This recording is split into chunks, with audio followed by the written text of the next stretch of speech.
Hello, everyone. I'm Donna James. If you haven't met before, I am the Associate Director of Alumni Affairs based in the West Coast. This is our third marketing presentation with Marie Chadima. We're so happy to bring her back. We asked specifically for her to focus on using your digital presence to reach specific career goals for this webinar. We'll go over those objectives in just a second before we turn it over to her. But if you have any questions, please hold them until the end of the presentation. She has quite a rich slide deck to get through in an hour. Hopefully she will touch on most of the things, but we want to make sure there's time for Q&A at the end. So if you can put them in the chat so that we can see them later, or just hold them to the end of the hour, that would be awesome. Without further ado, I will turn this over to Anne-Marie. Thank you so much for preparing this for us. I'm very excited. Absolutely. Thank you. Thank you, Dana. And hi, everyone. Thank you for having me. I'm so excited to dive into this with you. Just a couple things before we get started. I'm going to fly through this, and there's going to be a lot of information going to be thrown at you. But don't worry, we're going to have plenty of time we're going to have about an hour for Q&A. So I'm just going to jump right into it.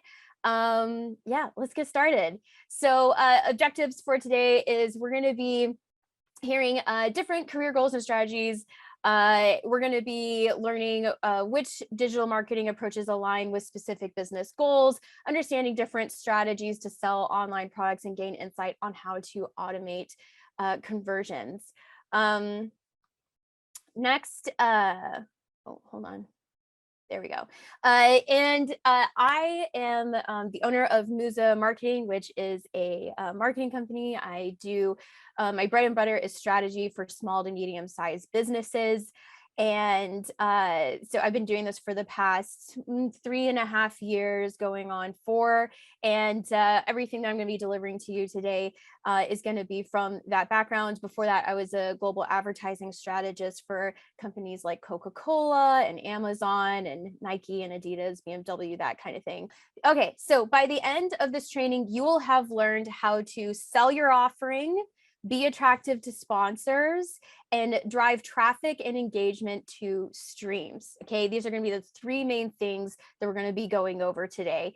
This entire presentation is going to be available to you in PDF form after this class. So grab your note-taking materials, mainly to just write down questions or things that you may want me to explain or go more in depth when we get to the Q&A at the very end. But don't worry about scribbling down what you're seeing on this presentation, because it's going to be available to you in PDF form. Also, all of the resources and the tools that I reference in here will be hyperlinked in that PDF.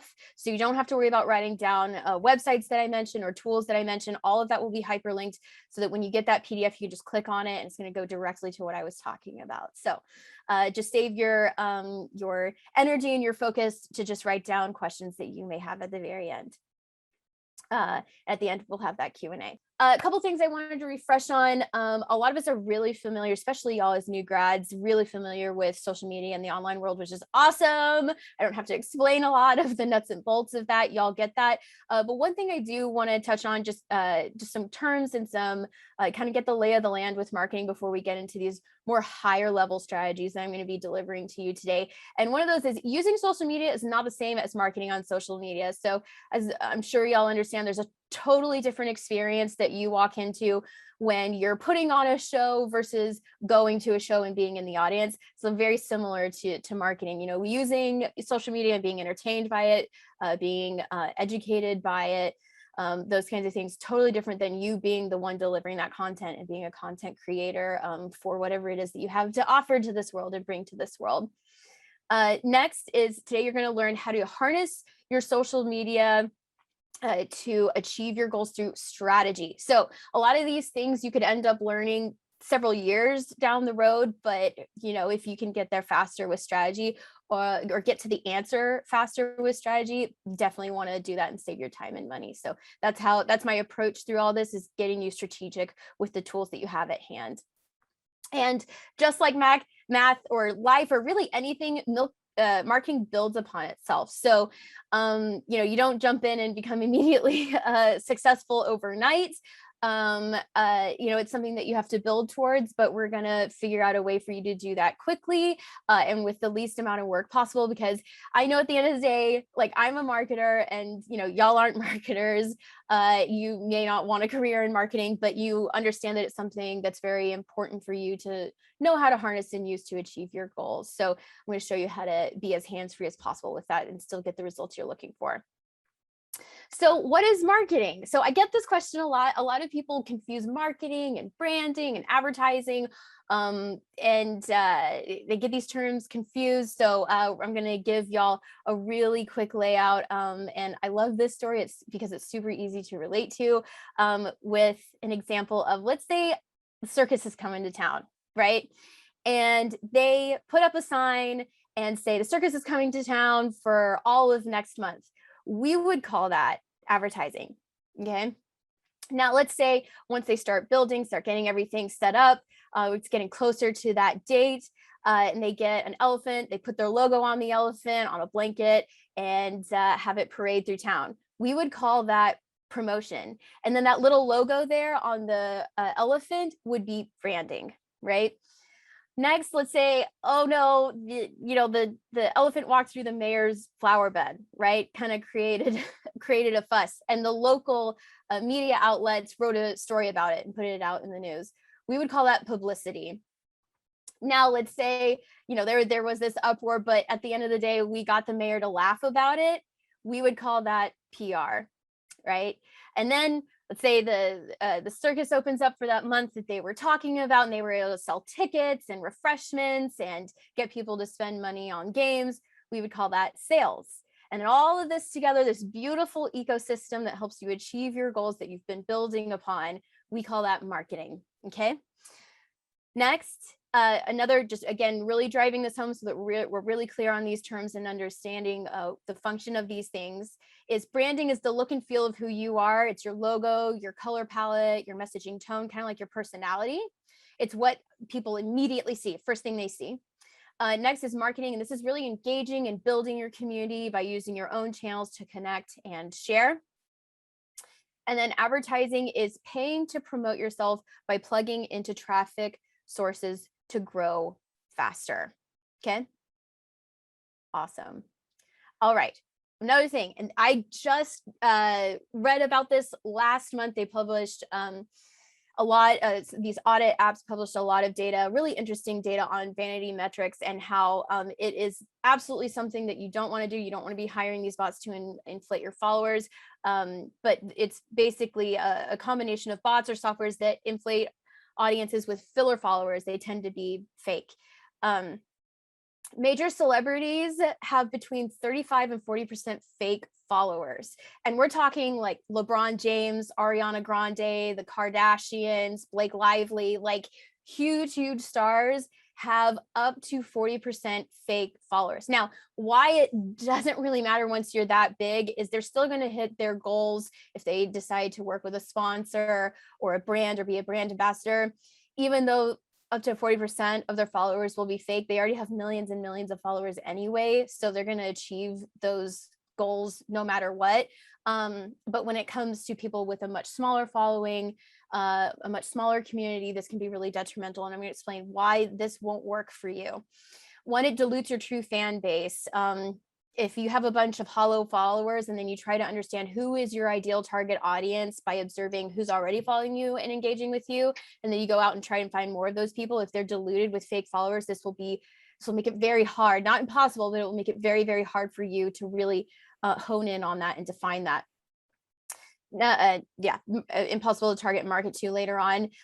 Drastic changes are obvious. So if sponsors are monitoring you and you hire one of these bots or softwares and then you blow up instantly, these drastic changes are really obvious, and brands will be really skeptical. And there's also audit apps. So there are apps that will go out and audit different profiles to get a feel for how much of this is fake and how much is this real. And a lot of brands will do that before they decide to even reach out to you to see, does this person have a lot of fake followers that if we pay to promote through this person, it's just going to fall flat and we will have wasted our sponsorship money on these people.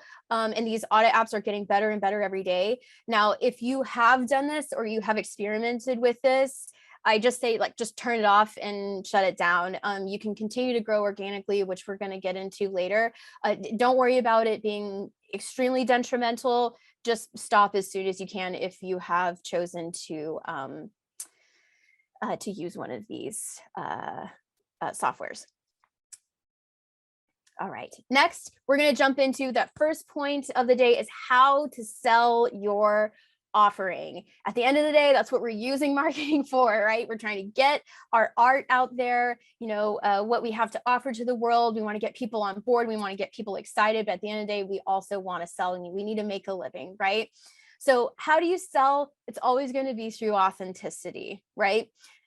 Next is, so this is going to be a mixture of your brand voice and your audience's vocabulary. And what I mean by that is using your personality and like the essence of who you are, like how you communicate with your audience's vocabulary. So, if you're using really high level vocabulary in a specific vein or in an industry, like not everybody is really going to understand that, and you can quickly lose interest or confuse people and lose that connection, which is death to any of your goals. So it's when I say using your audience vocabulary, just communicate with them in a way where they get what you're saying, right? They understand. It's easily digestible for them. But that doesn't mean you have to sacrifice your personality, right? You just change your diction around the things that you say. What you give is what you get. I cannot stress this enough. Social media and your community is not there to serve you. You are there to serve them. And what you give is what you get. The more you give, the more you get. It will always compound and come back to you with great reward. So always think about how are you giving value to your community. And I promise it will pay off tenfold.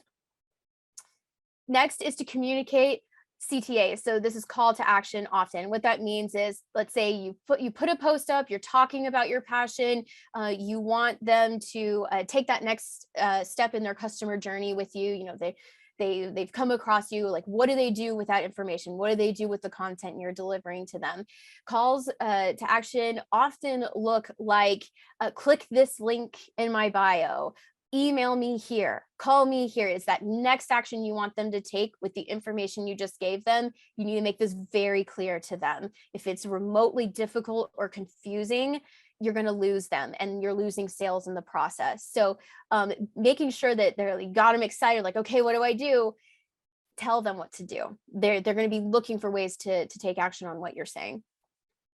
Rewards for participation. This could be anything from somebody commenting and liking your post and making sure you're giving that love back, to if they happen to hop onto one of your streams, and just rewarding them, even giving them a shout out, or having maybe a drawing for a prize. If they're there, they get to enter into the chance to win something. It doesn't have to be huge. We're not talking about, breaking the bank, but make sure that if somebody's engaging with you and they're spending their time with you, even if they're not spending their money, make sure you find ways to reward that and honor that, because that's a big deal in such a busy world where we're all bombarded with different opportunities. If people are taking the time to be with you, that certainly means something, and it needs to be valued.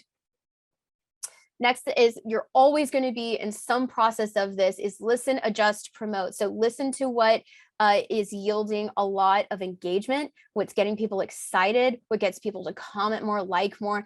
Listen to that. Adjust what it is you're going to put out there as far as social media or marketing or posts or whatever it is. Use what you're hearing to improve and interject that into your next post, your next promotion, whatever it is, and then promote that. This is a constant life cycle that you will constantly, or ideally you will be constantly improving what it is that you're putting out into the world, to continue to deliver on the things that your community is responding well to, right? Keeping your hand on the pulse of things. All right. Next. So how to sell through your content. I love this funnel. This funnel works. This process really works. And we're gonna get into it. We're gonna explain it, how you can implement all of these things I just talked about into your content. So first, you're gonna start with your no content, and content is gonna be surrounded by, who are you? And a strong social media presence will help you reach your target audience. TA is target audience. Now, when I say strong social media presence, I don't mean a ton of followers. I mean, are you present? Are you active? Are you engaging? Are you there every day?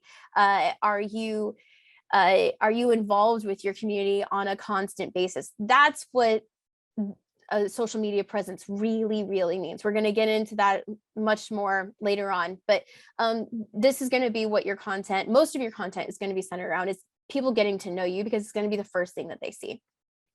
Next is like content, getting people to like you. You're going to be creating content that resonates with your target audience. And this content is going to be surrounded around delivering content that inspires, educates, or entertains.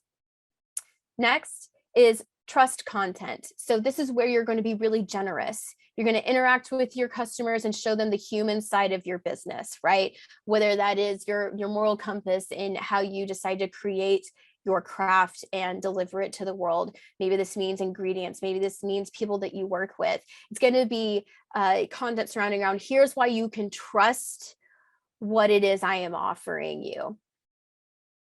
And then buy. It's the final part of the funnel. And again, this is not about you, it's about your customer, right? How does your product or service solve a problem or entertain them or cater to what it is that they are seeking, right? So when you're looking at this, you're like, okay, well, where do I put this content? Is it all going to be in my social media posts? Where's it going to be? Your no content will almost always be your social media posts, almost always, right? Because it's going to be how people stumble across you. Your like content can also be infiltrated into your social media, but it might look like more between your like and your trust content. This might be bridged during your maybe like live events or events that people have to up in their commitment towards you. Something that would be more than stumbling across a post, right? A moment that you're going to be having with people who are really interested in you after looking at your no content, like a post that anybody could see. The trust will also be, if you have a website, let's say this is a landing page for something you want to sell, you're going to be getting into that trust content in listing out like the benefits and the quality and all of those things that show how much people are going to be getting out of this and how they can trust what it is that you have to offer. So that's going to be, notice it, the closer you get to buy, the closer you're going to be in that customer journey towards making that conversion and that sale, right? So if you think about this as like a customer journey, they're first going to find you on social media with your no content and then progress there. What does that journey look like from stumbling across your, let's say your Instagram or your TikTok to making that sale? All along that way, you're going to be getting more, you're going to be going along that journey with them and continue to invest and reward them in that journey by delivering on these things. Okay. And in a crowded marketplace with plenty of other options, you're going to want to differentiate yourself by creating a better buying journey. And again, that's what we were talking about with this process. This will deliver a much better buying journey than somebody who's just maybe not even really thinking about this and just wants to sell online. Now, how to sell through your content. We're going to get into this a little bit more. No is creating that interest, right? And this is what most people will find. Majority of your content should be knowledge-based and giving value, right? Whether it's entertaining, whatever it is, if you're giving value, that's what you want to be doing, creating that interest. And this is hyperlinked, but this is called Answer the Public. What I love about this tool is you get 1 to 2 free searches every 24 to 48 hours, which is often. And you will be, let's say you're on TikTok, you're going to search TikTok, right? And out will pour out just, I want to say around over 50 different topics that people are discussing at that time, right then and there. And you can take that, if you're like, oh, I don't know what kind of content to create, you can take those discussions, those questions that people are asking on any given platform, and you can start making content for that in real time and delivering on exactly what's trending, right? So that you kind of like ride the coattails of those trends. This is a wonderful, very powerful tool. I highly suggest you use it. And all you had to do is you guys see what's being discussed and be like, how does this connect to what it is that I have to offer to the world? And just create content around that. Find that connection, tell that story, give that knowledge-based content surrounding these things. It's a wonderful tool. Next is like. How do you get people to like you through all of this? 1/10 of the people who find your no content will find your like content. And this is where you're going to get more personal. You're going to show who you are, what you believe in, and why they should buy. Next is trust. And if they trust you, they're going to take action and they're going to buy. 1/10 of your like content viewers will find your trust content and then make a decision to invest in you. And this is where you're going to be really communicating your empathy on their pain points, and you're going to want to be generous. Think about like, what does your rewards system look like, or what does your return system look like? Does that generate trust? You know, I know that we all feel more comfortable in buying stuff online when we know that there's a return policy. Things like that just ups your trust level in a product, service, and brand, right? And demonstrate their value to you. We've all seen it where a huge content creator will get on and say, you know, I can't tell you how much I appreciate y'all. If it wasn't for you, I wouldn't be here. I love, you know, building this community with you. Like, that's what those kinds of messages look like. All right, that's know, like, and trust.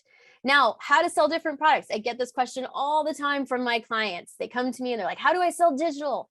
How do I sell physical products? How do I sell services? And some of y'all will be really glad to hear this, and some of y'all will be, it'll confuse you even more. But the path to the sell is all the same, okay? And what I mean by that is that know, like, trust funnel, where you're guiding them through this journey with you to the sale. It's that path is all the same. Now, obviously, the kind of content you specifically will create versus somebody who's doing something different, whether it is a digital, you're creating content around digital, physical, or services. Obviously, that in particular to you will be different, but the path is all the same. Okay. The only thing that changes is the location of the sale. Is it in brick and mortar? Are you trying to get people to go see you, discover you from online and go to your store? Are you trying to get people to buy a comic that you illustrate once a month online, a digital comic? You know, it can be all kinds of different things. The only thing that changes is the sale, the location of the sale, right? Cool.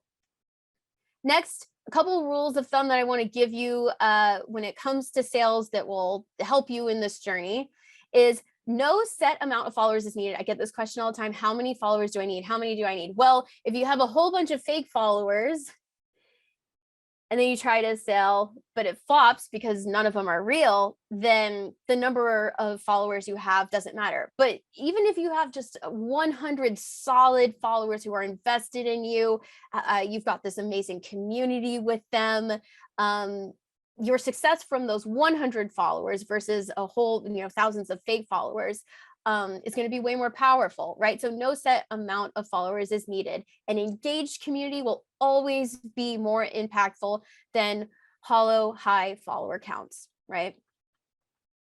Post and engage often. And we're going to get into this a little bit more, but really, like, I'm not saying this needs to take over your life. I think that's actually unhealthy, right? But whatever is realistic for you is absolutely what you want to do. I myself, when I'm posting and I'm engaging, I set aside some time at the beginning of the day to make the post. I engage with the comments throughout the day, like as I get them, no big deal. And that's kind of how I do my day for my own social media. I experiment with everything that I have learned, and I apply it to my own business and my own fun accounts. I have one for my cat, and all of this works. It's tried and true, but it doesn't take over my life. I just set aside, 30 minutes in the morning. Usually when I'm waking up, I kind of do my post and then engage with the comments and the love that I get throughout the day. Next is make shoppable posts and use e-commerce resources. So all of these social media platforms have an e-commerce function to them that you need to unlock. I don't care if you just have one thing to offer. Start using this, start getting familiar with it as soon as possible. Again, we're transitioning from kind of being a consumer of social media to being the one that's producing the social media to achieve our goals, whatever that may be. And part of that is just becoming familiar with, like, how does this app function within the e-commerce space? And once you understand how it functions, you can figure out how to use it for what it is that you have to offer. Make links to buying pages easily accessible. This is hyperlinked as well here, Linktree. There are other ones just like it, but basically it's a link where you can have a menu of other links for people to sprout from wherever they may be or whatever they're looking for. But make links to buying pages easily accessible. If you are selling a red t-shirt and you make a post and you're wearing that red t-shirt, you're like, this red t-shirt is available on my website, click the link in my bio to buy it. They're going to find your link tree or whatever it is, whatever you choose to use for your menu of links. This is free, by the way. And you're going to have a button, and you can make that button whatever you want. You'd be like, red t-shirt, buy here, right? And when they click on that link, don't land them on your website. Land them on that landing page, that sales page, for them to buy that t-shirt. Don't make it complicated and difficult for them. Make it fast and easy. And that way you have a higher chance of getting that sale instead of losing them in confusion, right? Think about how you can make that seamless for them. All right, and then shorten the customer journey. There hasn't been a single client I've worked with where I haven't been able to reduce that customer journey to the sale at least 40%. If you think of it from the perspective of your customer, what is the journey that they are going on? How can you make that easier? And it always has to do with shortening it. Shorten the steps. Next is warm up to the sale and deliver on value. So warming up to that sale, be realistic with yourself. You're not going to be able to just drop something and expect it to blow up. You need to, if you're planning on launching something, leading up to it, give yourself 3 to 4 months between growing your following, engaging, building that community, getting them excited about what it is that you're doing, what you're passionate about. And when you do deliver that, whenever you do drop that product or service, make sure it is high value. If people are going to be investing in you, you want to be able to deliver on that, right? But be realistic with yourself, and in that sense, be kind to yourself in that you're allowing yourself to have the time that you need to be successful, right? We're going to get into more of that building up in a second. All right. Now, in the right place at the right time. So you're like, okay, all this is great, but where do I sell, and what time should I sell? When should I launch these things, right? Well, let's talk about place. Where your target audience already is. Work smarter, not harder. If they are on TikTok, use TikTok. If they are on YouTube, use YouTube. You don't need to go off it. Like, a lot of people get shiny object syndrome and they go off and they're like, oh, well, this new thing is happening, I need to be on there. I'm like, well, do you? Is your target audience there, or are you trying to reinvent the wheel? Go where your target audience is and put your content and your products and services where they already are, right? Next, this is taking a second to load. All right, 2 to 3 platforms that you're consistent on. You don't have to manage 5 different things. I honestly would say 2, 3 would maybe include like a newsletter or a blog or like an email subscription, that kind of a thing. But don't make it no more than 2, 2, 3 at tops, just so, again, that it's manageable, that doesn't take over your life, and it doesn't, you don't become like a marketing isn't becomes your side hustle kind of a thing. You definitely want to be easy on yourself regarding this. And if your target audience is there, there's no need to branch off into other places. Let's say if you don't know, you're like, I'm brand spanking new at this. I don't know. Where do I find them? Well, break down successful competitors. And when I say successful competitors, I don't mean people who are out and killing it already, but have nothing to do with what you're doing. You want to find people who are doing exactly what you're doing, offering something very, very similar to what you're offering, and they're killing it, right? Who's following them? Who are the type of people who are following? Where are they located? What app are they on? What kind of content do they create? How do they sell? What do they sell?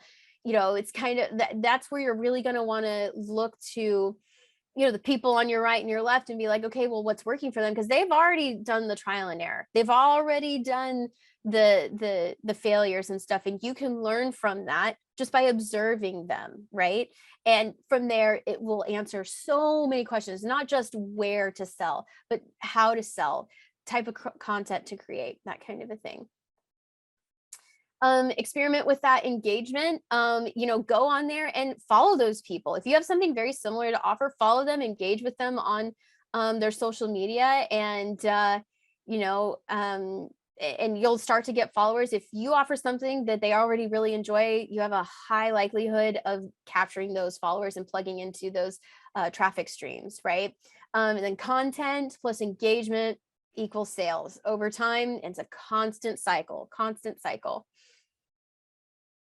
And then time, you're like, okay, well, when do I sell? Okay. Well, if you're doing it on your own, and what I mean by that, like before paid promotion or advertising or anything, once your community is established, and you'll know this, you will know when, your people are communicating with you, they're engaging with you, they're excited, they're commenting, they're liking, they're sharing, that kind of a thing. You will know once your community is established. It doesn't have to be huge. It just has to be rich and strong, right? Now, if you're doing paid promotion, best paid promotion you can invest yourself in, and what I love about this is it's totally flexible depending on your price point, is influencers on social media, okay? Couple things on influencers. You're going to want to find somebody who would attract your target audience. They either do something, they have the lifestyle that your target audience has. They have the same interest. They may have like really complementary interests that really suit what it is you have to offer, right? And you can find influencers anywhere from small to massive. And with that, changes the price point, changes the content that they're going to be delivering for you. There's plenty of information out there on this, but yeah, this is a really, really great way. If you've got a little bit of money and you're ready to grow and you're ready to sell, having an influencer do that for you is so powerful right now. And then if you want to do advertising, you're going to want to do this after you have a decent amount of sales under your belt. So the ball is rolling, you're selling, you got a really good idea of who your target audience is, what they like, what sells well, when it sells well, that kind of a thing. You're not going to be able to really get the everything out of advertising that you really want until you have a really firm focus on this, because that focus, that data that you understand about your target audience and what works for them is what you're going to plug into these advertising tools. You're like, go after this person, with these interests and this demographic and that kind of thing. If you don't know that, more than likely it's going to flop, right? So you want to have those demographics on hand ready, and you won't get that until you've made several sales and you're able to look at that data, right? And then I wanted to touch on sale holidays and collabs. Sale holidays. Boy, let me tell you, when people get that tax refund, that is one of the best times to sell. Cyber Monday, Black Friday, Christmas, like all these, you think about the holidays where people are spending money. You need to be available at that time. You need to promote at that time, because people have money in their hands and they're burning a hole in their pocket, right? So really think about that. Like, how does what you have to offer really link up with these certain holidays? Some of these holidays you won't be able to really link up with, right? But some of them you will, and you're really going to want to take advantage of that. It's almost like free promotion and advertising, because people are already out looking to spend their money, right? And then collabs. So let's say you don't have money to invest but you're looking to grow and sell. Find somebody who does something that really complements what it is that you're doing. co-promote each other, co-sell, put each other's links in their bios or in their link trees, do a cool project with them, so that you can scratch each other's back, that kind of thing. You do enough of those, you're going to start gaining traction. It's a really great way to cheaply or even completely free get a growth spurt, and not just growth in followings, but also for sales, right? It gives you exposure to new audiences that you don't have yet without spending money. So there we go. Right place, right time, sales. Next, we're going to be looking at how to be attractive to sponsors. Now, we have looked at how you can look to influencers and people online that you would want to pay or get involved in to sell your products through. But let's say, what if you're interested in being somebody that you would that wants to work with sponsors, right? Well, let's get you set up for that. Through growth. One is through growth and where to find more followers. So we've touched on this a lot, is finding successful competitors or people who complement what it is that you offer. Going to their followers, go to that follower list and follow them, engage with them, be present. And, and I'm not saying like, when you're commenting, don't say, hey, I've got this thing that you're going to love. Like, you want to be more human at the beginning. They'll click on you. They'll figure out what you're all about. Don't worry about it. You don't have to kind of plaster, what it is that you have to offer. Like, we all know that person that when we're looking at an influencer that we love on social media, and all they do is in their comments post about what is they have to offer, and to go figure it out. It's like, we all know that instantly turns people off, right? So don't be that person. But we're going to get into more on where to find more followers, and we're going to talk about organic versus paid growth. Okay. Again, successful competitors seek similar audience streams online. So this may not have anything to do with competitors. You can just find online communities that are discussing and sharing the things that are related or complementary to what it is that you have to offer. Go in there and become a community member, share that knowledge-based content, not sales content, but that knowledge-based, value-giving content that you're already making, right? Just copy and paste it. It's already there for you. Don't have to reinvent the wheel, but give value to those communities, and people are going to perk up their heads. They're going to see you, and then they're going to figure out what you're all about. And that's a really easy way to just plug into those audience streams. Experiment again with engagement. Listen to what yields positive responses, right? And just do more of that. It's very easy. Listen to what works, keep doing what works, right? Next is, again, post often and what's realistic for you. Then with paid promotions, seek influencers on your platform. Look to past paid promotions. So this is really important. If you are thinking about what has worked for really successful, again, looking at successful competitors or people who are promoting very similar things to what it is that you have to offer, look at what's worked for them. Was it even successful? Did it get a lot of engagement? Did it not? Were people asking to get more information? Did it create that excitement that you are hoping to get out of your own sponsorships, right? And kind of I call like deconstruct that, look at it and figure out how you can build that framework for you. Now, I'm not saying copy and paste, because that doesn't work, because we're all different people and we all have different things to offer. But that general framework of how they went about doing it, that general structure can be very valuable for you. And then next is be sure that what you offer is in alignment with their target audience and brand needs. This is really important. Like, if somebody comes and is ready to invest in you, and maybe they haven't done enough research, and you're like, hey, listen, like, this is what I have to offer. I'm not really sure where I'm seeing like that connection for your target audience. I want this to be a win-win for both of us. And, if it isn't in alignment, don't take them up on that, because in the future, people are going to want to know, that people are going to want to see like what it is that you've done in the past. Has it been successful? And, just taking money for a sponsorship where, it's going to flop because it's not in alignment with their target audience needs or desires is not going to benefit you long-term. It may give you a spurt of money or something, but won't be good for you long-term. And then ask for social media promotion packages, and evaluate those. And we're gonna get into that.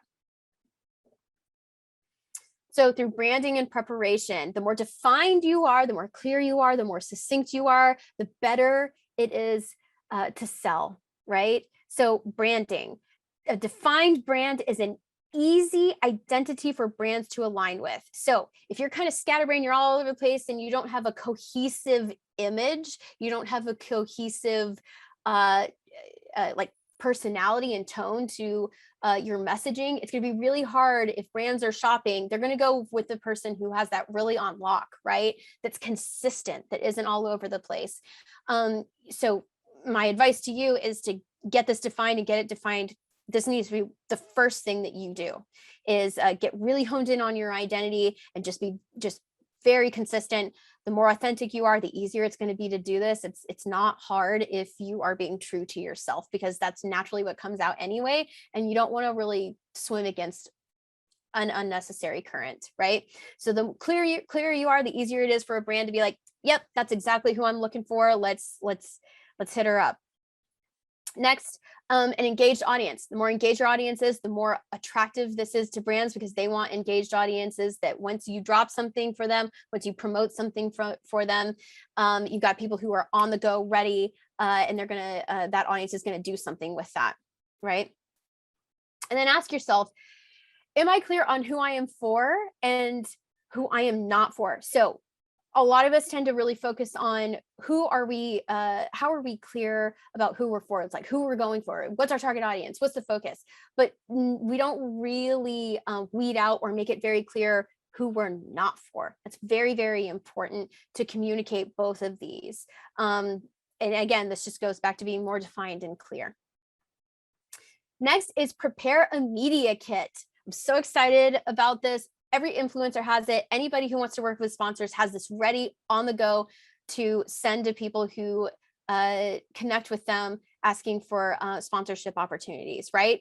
And your media kit, we're going to go into this in more depth later, but social media stats. So your followers, your average engagement, average likes, average views, that kind of a thing. Those are going to be statistics that are going to be really valuable and important to brands that they will want to see right off the bat. And then a list of your rates, like how much do you charge for a still post or a video post or multiple posts over time, or packages. They want to get a real quick snapshot of what you cost and if they can afford you. And then next, case studies. This doesn't have to be, again, like rocket science, but just showcase what you've done in the past and testimonials from the people you have worked with in the past. And if those are positive and if those look amazing, showcase that, sell that. This is also really powerful in that trust part of the funnel that we were talking about.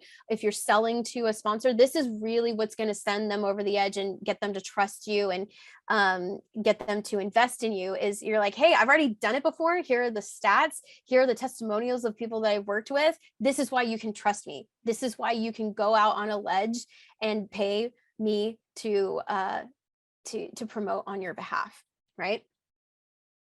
And next is educate yourself on contracts. Now, I'm sure you've learned about this from the music industry. Well, guess what? Social media and influencers and that arena is exactly the same for the same reasons. You don't want to get taken advantage of. You want to know what a healthy contract looks like that protects you, but also is a win-win for both parties, right? So just look this up. If you, there are plenty of templates, contract templates out there that you can use. You can tweak, you can adjust, that they don't cost a lot of money, but just make sure you brush up on that so you don't get taken advantage of. All right, and you're like, okay, this sounds awesome. Media kit, how do I do this? What do I make this in? What does it look like? Well, do I have some tools for you, how you can get started on your media kit? One is Canva. I think a lot of us have heard about Canva, but it's free, anywhere from free to super low cost templates that you can adjust as you need, put in your data really quickly, don't have to do any of the design, download it, ready to go, bam, you can get this done in half an hour and you already have a media kit ready. How awesome is that? Next, Fiverr. This is more of a medium investment, but also a short-term investment. So it'll be a one-off where you hire a freelancer. Fiverr is full of all kinds of freelancers, from website developers to logo designers to, and they also make media kits. There are people out there who make media kits. This is a really great way to get started if you're looking to be completely hands-off and just, you're like, you know what, I just want to pay somebody to do it. This is a great way to do it.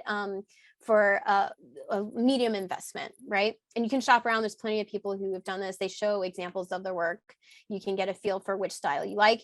And the next is Upwork. So this is going to be more of a higher investment and a long-term investment. So this is going to be somebody where if you have a lot of documents that you want to be made that look professional, you'll kind of hire a freelancer and use them as you need them. And really, really high professionals tend to be on Upwork. So these are people who are experts.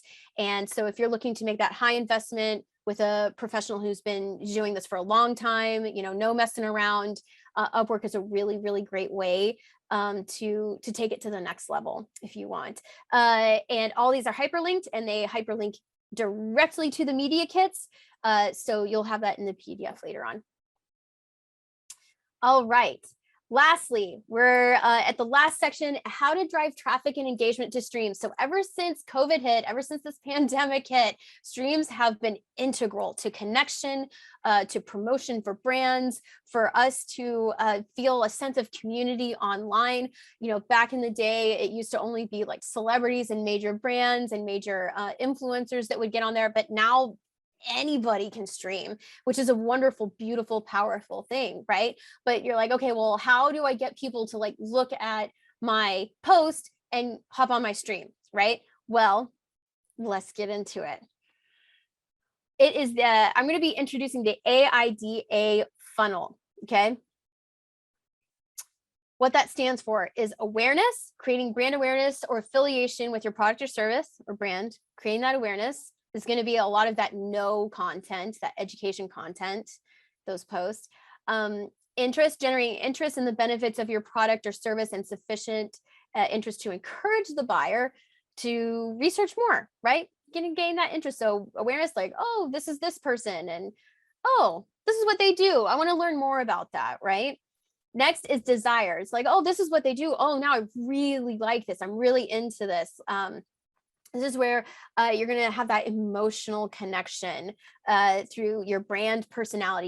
You create that connection just by showing that you're a human being and that you're passionate. You've got something of value that you want to give to them, right? Moving the customer from liking to wanting what it is that you have to offer, right? Next is the call to action. So again, we've already gone over this, but it's what you want that target audience to do with the information that you're giving them. You've created that interest, that desire. It's like, okay, well, what do I do with it? Where do I go? Kind of a thing. Well, then you tell them where you want them to go.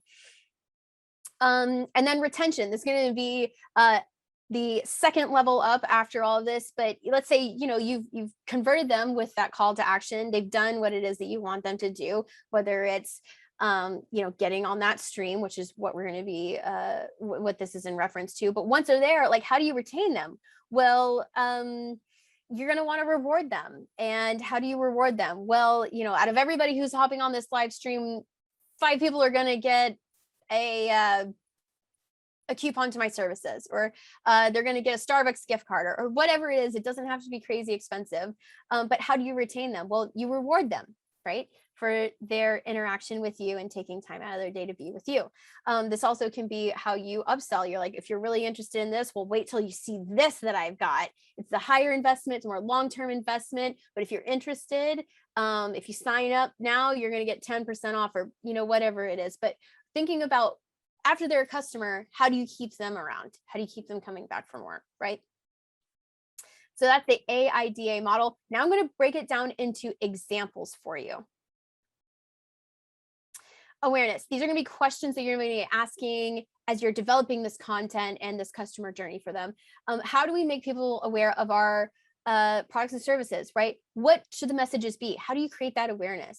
How do you educate them on that, right? For interest, how will we gain their interest in what it is that you have to offer? Social proof available to back you up on your reputation. Again, going back to those testimonials is really awesome. And that testimonials can be good for anything that you do, not just being attractive to sponsors, but having those testimonials, those peer reviews, that kind of a thing. And how do we make this information available, and where? Right? So this can be on social media. It can be on blogs. It can be on your website, just making this loud and clear to people. Next is desire. What makes our product or service desirable? Think about the qualities of what it is that you have to offer and what makes that desirable, right? How do we interact personally to make an emotional connection? That just comes out in your personality. People, birds of a feather, right, flock together. And if they resonate with you, they resonate with that human side of you, the personality, making yourself know. It's why your friends love you, right? It's why friends and family adore you. Well, you're you, and you communicate that. So it doesn't have to be rocket science. You don't have to sit and strategize how you're gonna create desire. Just authentically communicate who you are, and people will resonate with that. And then call to action. Where are you going to put the calls to action, right? Usually if it's on a social media post, it's going to be the last thing you say, or it could be the first and last thing that you say, right? Making sure that they know where to go with the information that you just gave them.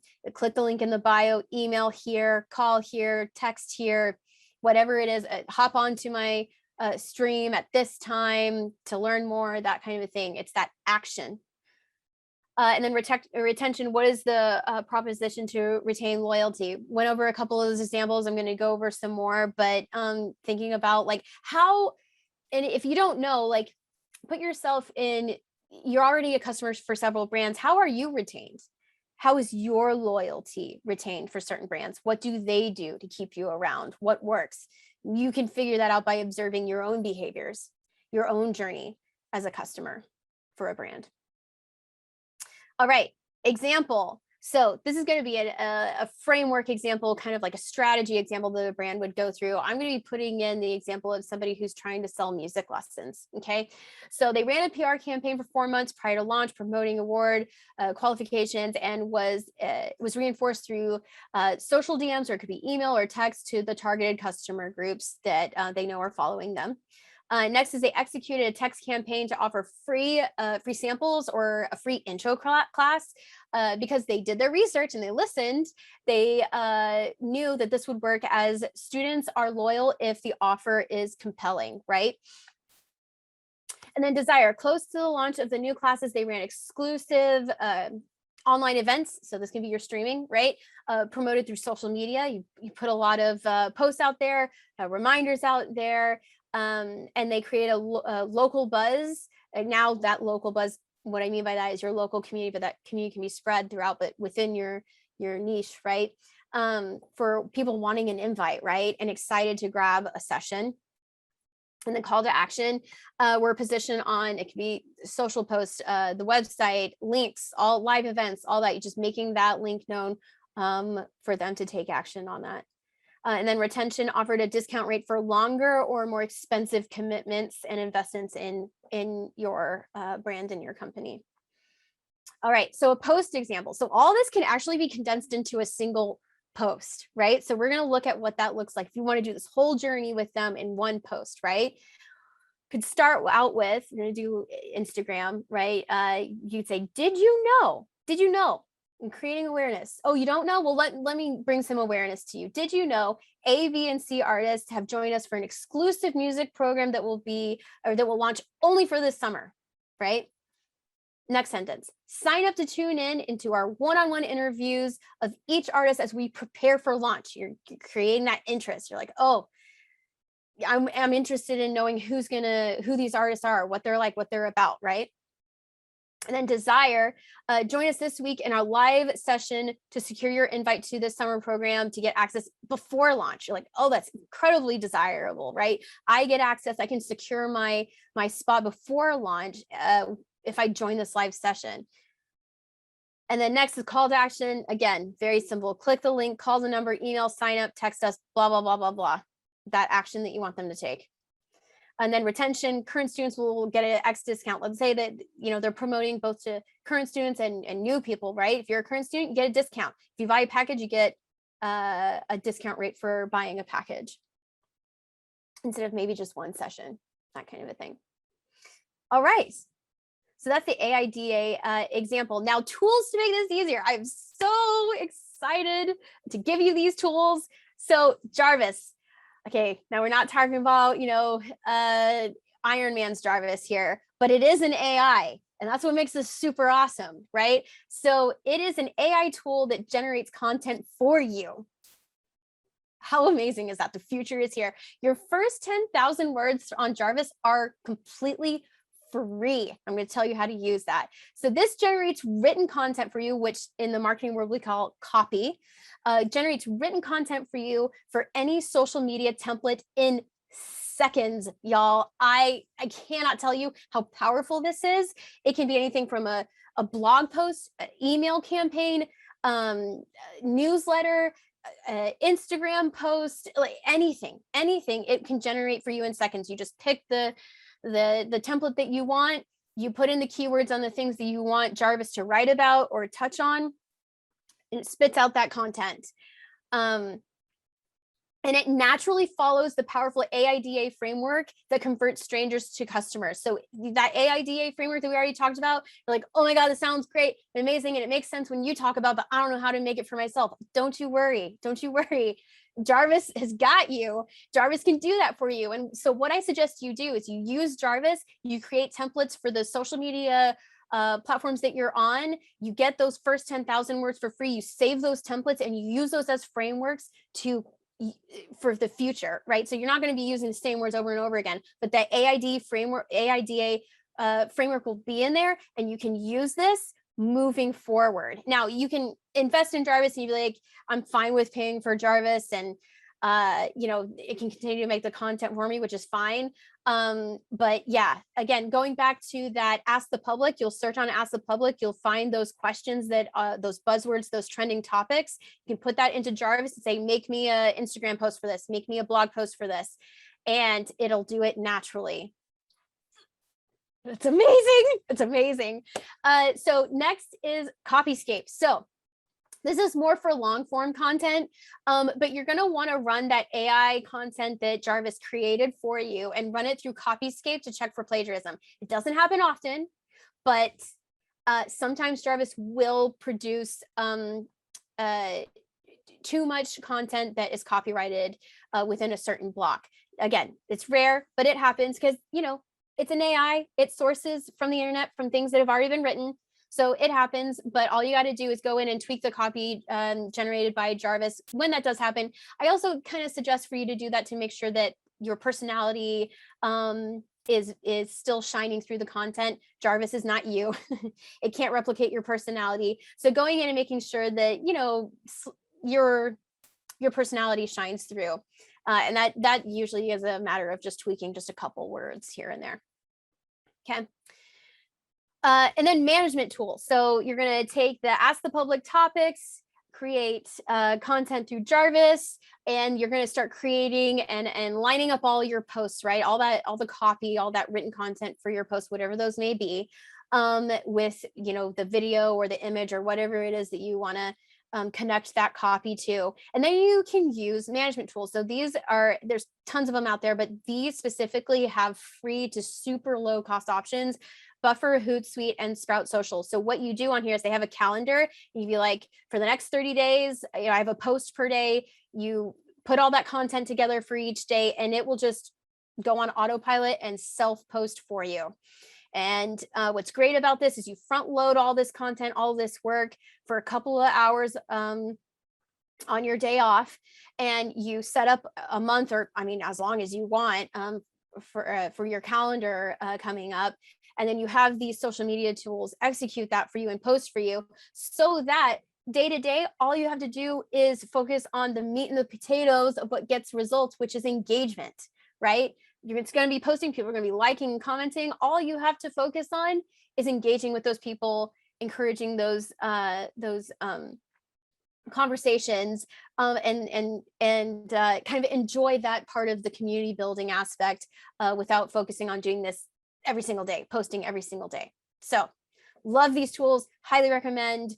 They're free to super, super low cost, depending on your needs. Take advantage of them. All right, now making it work together. We talked a lot about, we talked about a lot of things, and I threw a lot at you, and I sped through it knowing that, you would have all of this later on, so that you just could collect your questions. But let's bring it all together, see how all of this works from what we've talked about today. And talked about selling through authentic, value-centered content and engagement. That is the golden rule to sales online. Next is how to attract sponsors through organic and or paid growth, right? We talked about how you can grow, and then with well-branded and prepared media kits, which you can either make yourself or pay somebody very cheaply to do it for yourself. And when I say cheaply, I mean like it can be anywhere from like 10 to 30 bucks. It's not a lot. Okay. Next is convert. How do you convert? You do all this work, you sell, you create content, you do all these things. How do you convert? Well, you do it through the AIDA framework with awareness, interest, desire, and action. Okay, well, with that, I am going to turn it over to Q&A. Thank you so much for taking this fire hose of information that I've given you. And I'm excited to answer your questions. That's the end of the presentation. Thank you, Anne-Marie. I just want to tell you that there are comments in the chat about how engaging and attainable you make all of this. So I just want to recognize you, and it is why we ask you to do these. So thank you for all the effort with these slides. It's definitely being seen and appreciated. I'm going to kick off. One of our earlier questions was, can you revisit the know, educate type posts and kind of give a couple examples of what that is like? Yeah, let's do it. I'm going to go all the way up. Oh yeah, so there was this. So this is the know, like, trust, buy. So this is going to be the type of content you're going to be creating. So content is, who are you? You'd be like, so for me, I'd be like, hey, my name's Marie Chadima. I'm a former global advertising strategist. Now I consult small to medium-sized businesses on their marketing strategy. Stick around and learn how you can implement the tips and tricks that I have to offer for you today, right? So this is like you're introducing yourself, right? Next is like, you're going to create content that inspires, educates, or entertains. You'll be like, did you know you can start implementing these 5 different tips and tricks today? And that's education or entertainment. I could put a snippet of a speaking event that I did. Inspires, I can show like people that I worked with and say like, look, after working with me, they went from no sales to this many sales within this amount of time period, like inspiring them to be like, oh, it's possible, I can do this, kind of a thing. Trust would be just being generous. It's like, when you sign up with me, here's all the things that you get. Here are all the benefits that you get. Here are all the bells and whistles that you get when you invest in me. And here's what other people have received and how much they've benefited from that. Showing that generosity, right? And then buying, again, listing out exactly. So sometimes this can be a preview of your work. Sometimes it can be a demonstration of your work, former examples of your work. To get them to really know what they're buying into and having that conversion. So all of this is content based. You're going to make content around these 4 concepts, but majority of it is going to be inspiring, educating, and entertaining your audience, along with just making it known who you are, right? So tons of strangers are going to stumble across your social media, and they're going to be like, who is this person? Well, you want them to know you. And by doing that, you do that through your content. Did that answer the question? Yeah, I think maybe let's ground it in performer speak. So this question is Ellis, who has been with us through our new grad sessions for a while. I know him a little bit. So, for you, Ellis, it depends on what your goal is. But when she's talking about like introducing yourself, it's like, hi, I'm Ellis. I play this and that. I do sessions with this type of music with the like I'm really passionate about this genre, or we're all nerds and we like to nerd out about the music that we create. So those types of elements are the things that we would share as musicians and performers if you are not in this sort of sell type of thing. Did I get that, Anne Marie? Please. Yeah. No, I mean, I do that all the time. So I discover new music all the time, honestly, through my friends, and I'll go to their social media and be like, who is this? And, they could be like, hi, I'm, this is who I am. This is what I have to offer. This is the kind of music I make. This is how I make it. This is my creative process. This is, if they're a band that does live performances, like I don't know, for weddings or something, like here's a past performance, and this is what I can do for you. And like, I love that. I love, diving into an artist page and really getting to know who they are, what they've done, how they've impacted people's lives, what their process is, all of that is completely relevant, would be completely relevant to you. Awesome. Our next question, this comes up for us in our digital marketing, and I think it's something especially our new grads think about a lot. Can you talk about your philosophy around like personal social media pages? And like, do we keep it separate? Do we make one big thing for it? Like, how do you think about that? Yeah, I love this question. I think that it really is a personal choice. I would say you would need to answer, like, do you want to give up your personal life? Or do you want to make your personal life your business, kind of a thing? And sometimes that really works, right? Sometimes it doesn't. So, for me, like, I have a professional page because I really don't want my clients or prospective clients to kind of be all up in my business. But, if your life is your work and that those boundaries are really blurry, then run with your personal page.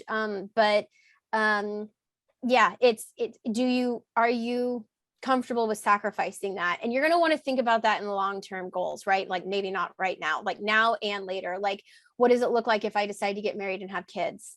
What does it look like if drama erupts on my personal page? How's that going to reflect on my brand and my products and services? Like, stuff happens, right? Yeah, like think about the privacy component. Yeah. And I'm a big person on privacy. So I am always an advocate for separating it, but not everybody does that. Not everybody has to do that. I just don't want to sacrifice my privacy. Awesome.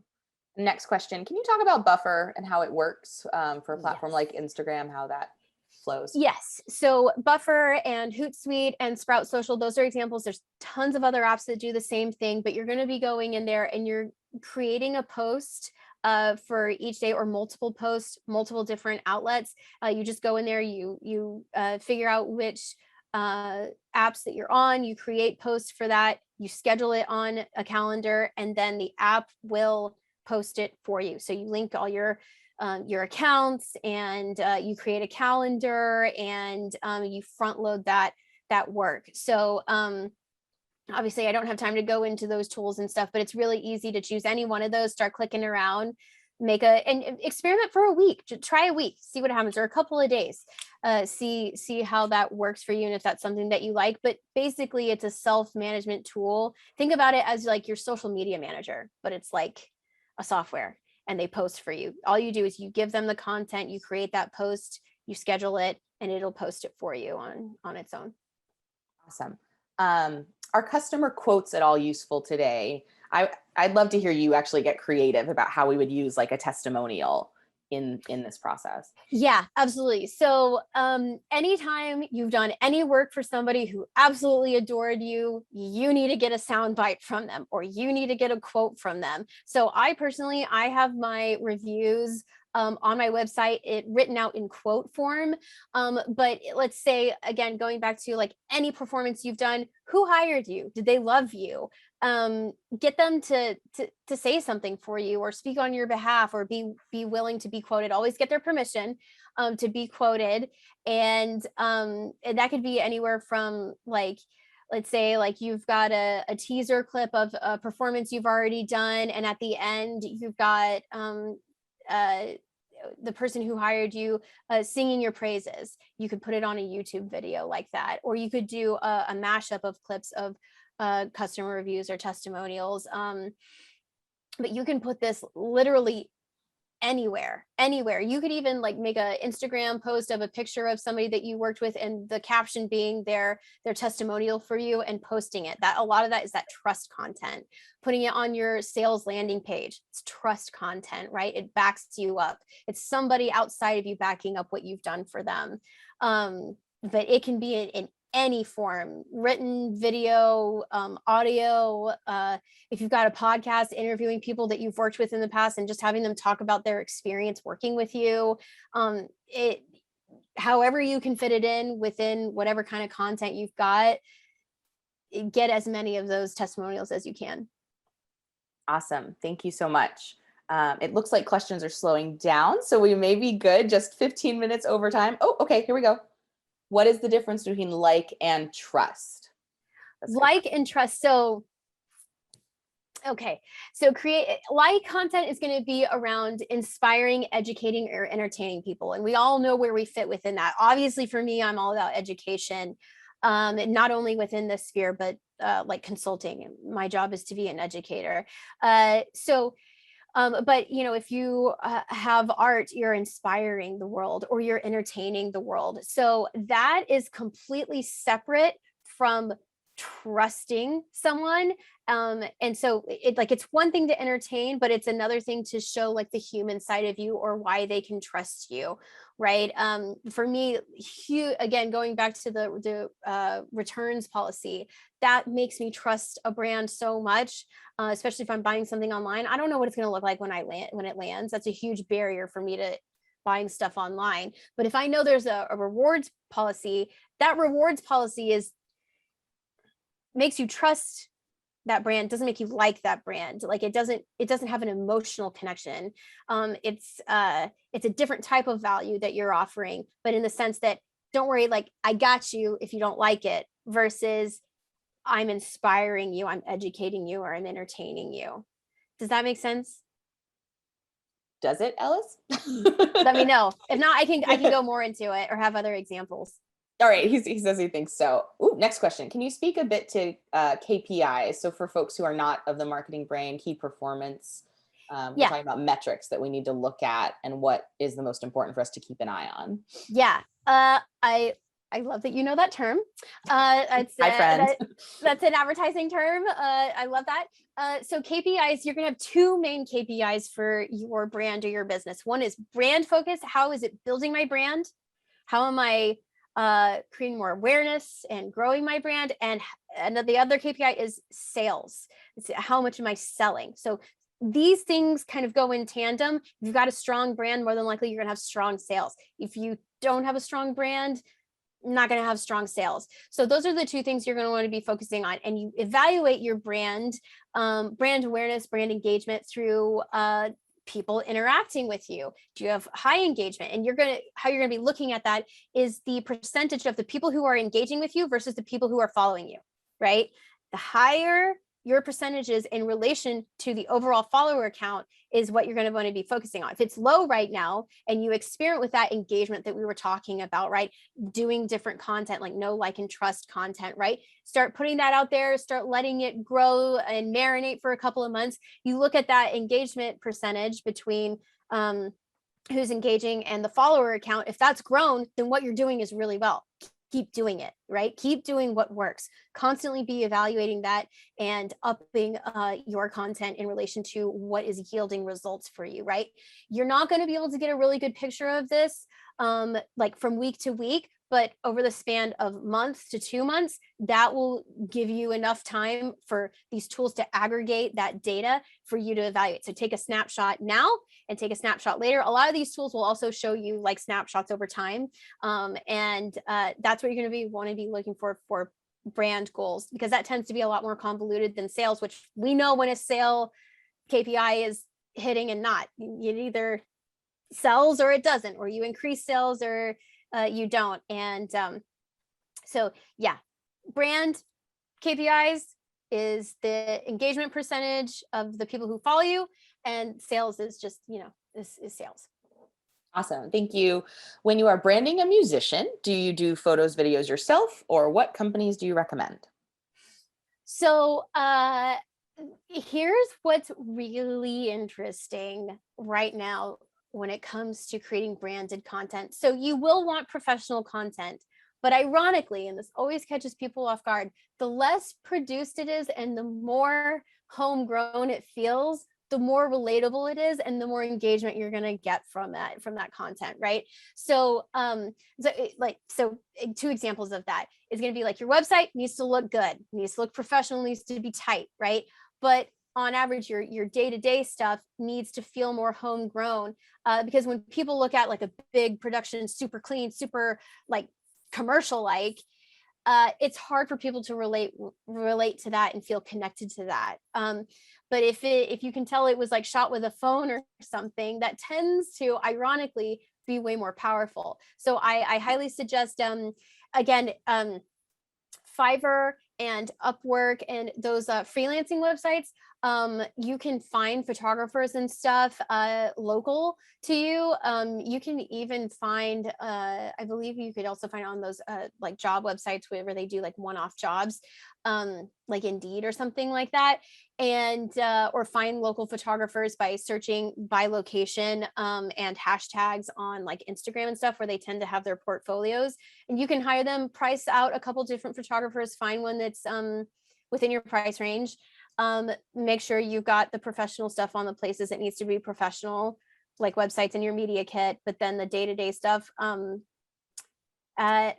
the more human side. It doesn't have to be perfect or pristine. Perfect. Any other questions, y'all? Oh, there we go. How big are you on email lists? I've heard people are still more likely to make purchases through email rather than social. Absolutely. I'm a big advocate of email lists. And when I use email, it's often for newsletter updates, keeping people abreast on like what's going on and how they can invest in stuff. So huge advocate of that 2 to 3 platform thing, that third one being email. If you can do that, if you got the time to invest in that, there are automation softwares that help you do this as well, like MailChimp and stuff like that, where again, you can front load all those emails, like do once a week. Don't do it every day. Don't bombard people, but like once a week, or when you've got a promotion or a sale going on, email's perfect for that. So yeah, highly recommend if you've got the time and energy to invest in email.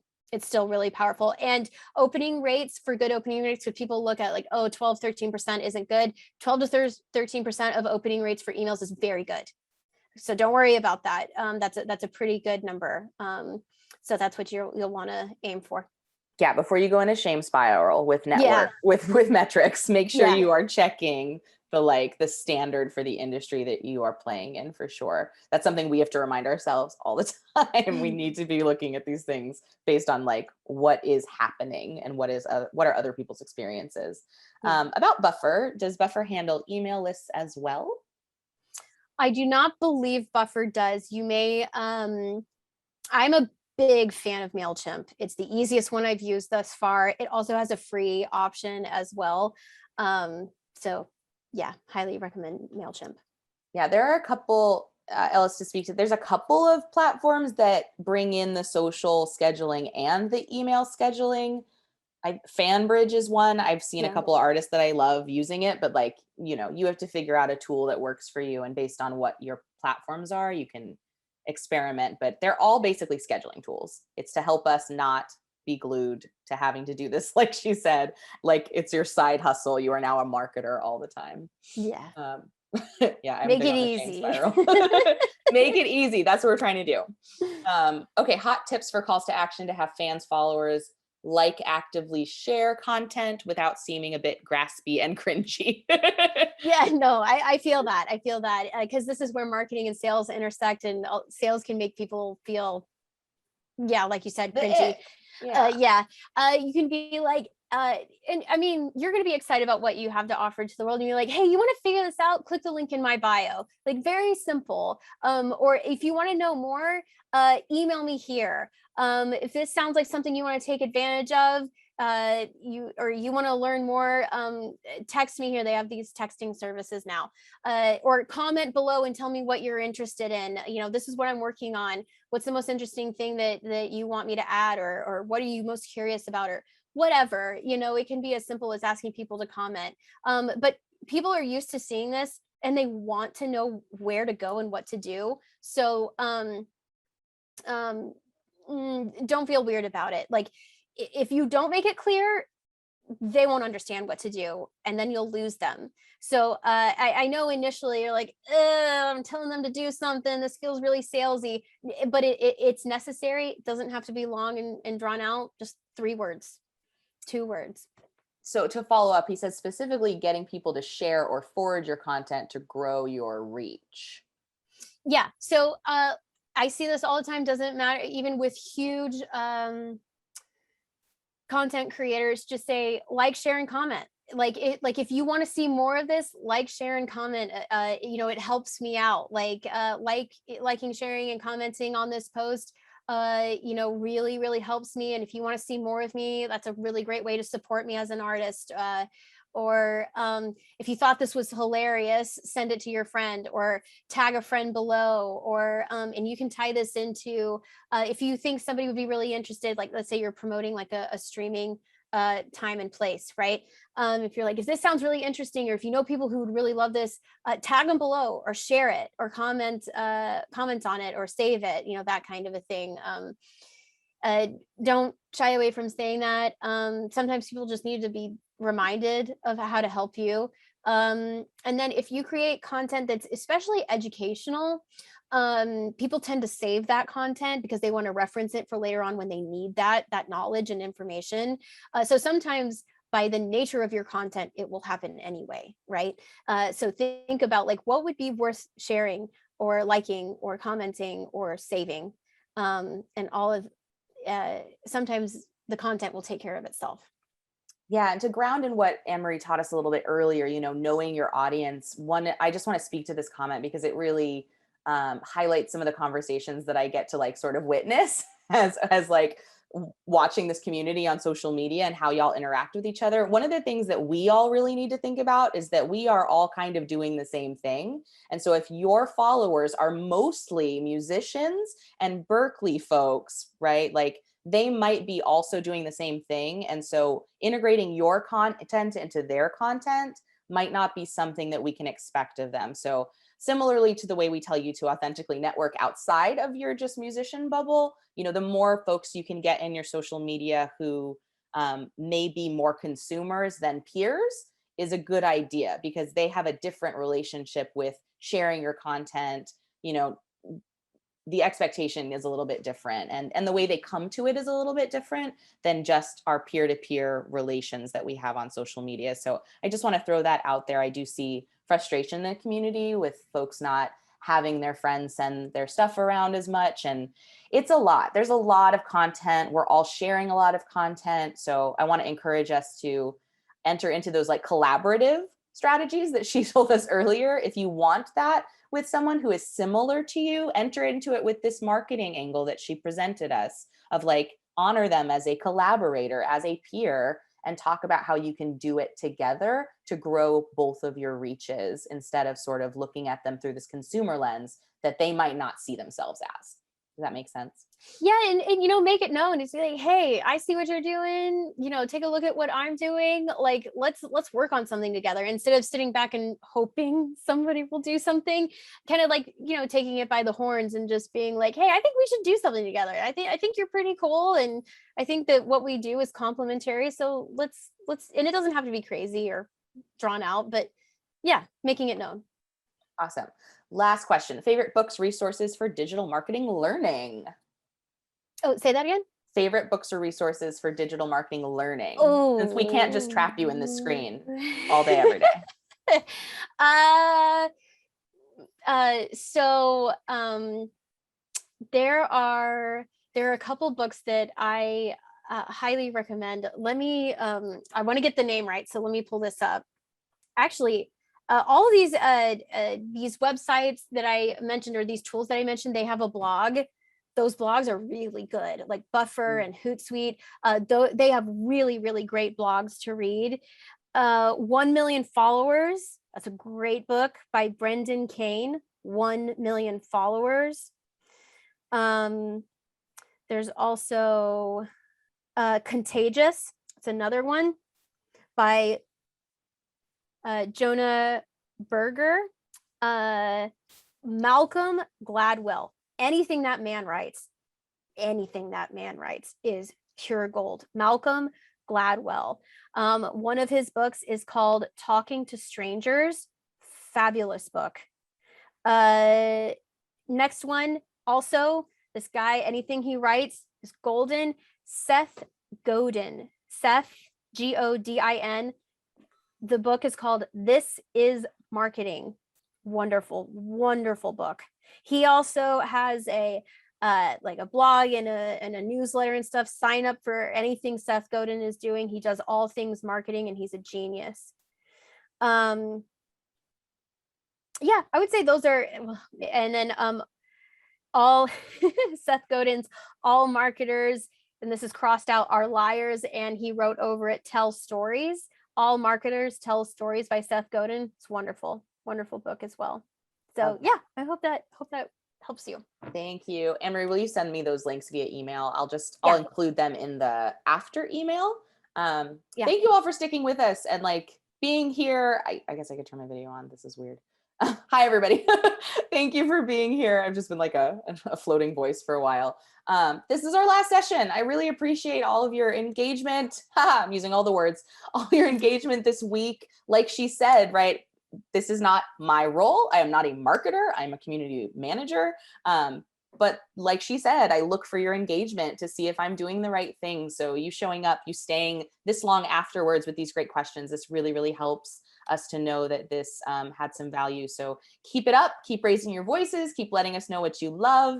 I hope to see you on a future webinar. We're going to keep doing these virtual events for our folks that are not in our major networks. We're still navigating how we're going to come out of this transitionary period that we're all in with COVID and with our infrastructure. So keep in contact with us, keep letting us know what you're doing, and keep asking us for what's valuable. I am so happy to be of service to this community. And thank you, Anne-Marie, for this rich discussion about marketing. It is definitely a thing that's on our minds a lot. So thanks everybody for being here. Awesome. We'll Thank you. Bye.